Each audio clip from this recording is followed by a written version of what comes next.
Hi guys, ഞാനൊരു യുക്തിക്ക് ഒരു കാര്യം പറയാനാണ് വന്നത്. അതായത് നിങ്ങളൊരു കാര്യം ശ്രദ്ധിച്ചിട്ടുണ്ടോ, ഐഫോണിൻ്റെ background blurring in front camera is very good compared to all other phones like S24 ആയാലും. എന്തായാലും ഈ ഒരു എഫക്റ്റ് വരില്ല. കാരണം എന്താ പറയുക, നമ്മുടെ ഐഫോൺ ഫേസ് ഐ ഡി എന്ന് പറഞ്ഞ ടെക്നോളജി ഉപയോഗിച്ചാണല്ലോ അൺലോക്ക് ചെയ്യുന്നത്. അപ്പോൾ ഈ ഫേസ് ഐ ഡി വെച്ച് ഫേസ് അൺലോക്ക് ചെയ്യാനായിട്ട് കുറേ സെൻസേഴ്സ് വരുന്നുണ്ട്. 3Dയുടെ സെൻസേഴ്സ് ഉണ്ട്, IR ബ്ലാസ്റ്റിംഗ് സെൻസേഴ്സ് ഉണ്ട്.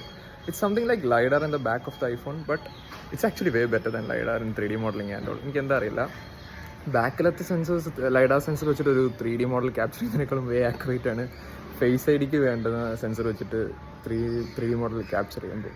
അപ്പോൾ അതുകൊണ്ട് തന്നെ ഐഫോണിൻ്റെ ഫ്രണ്ടിൽ ആ ഒരു ട്രൂ ഡെപ്ത് അനലൈസ് ചെയ്യാനുള്ള ഒരു 3D മോഡൽ ക്യാപ്ചർ ചെയ്യാൻ കേപ്പബിലിറ്റി ഉള്ള സെൻസേഴ്സ് ഉണ്ടായതുകൊണ്ട് തന്നെയാണ് ഐഫോണിൻ്റെ വീഡിയോസിൽ ബാക്ക്ഗ്രൗണ്ട് ബ്ലറിങ് സോ ഗുഡായിട്ട് നമുക്ക് ഫീൽ ചെയ്യുന്നത് compared to all other phones like S24 ആയാലും ബാക്കി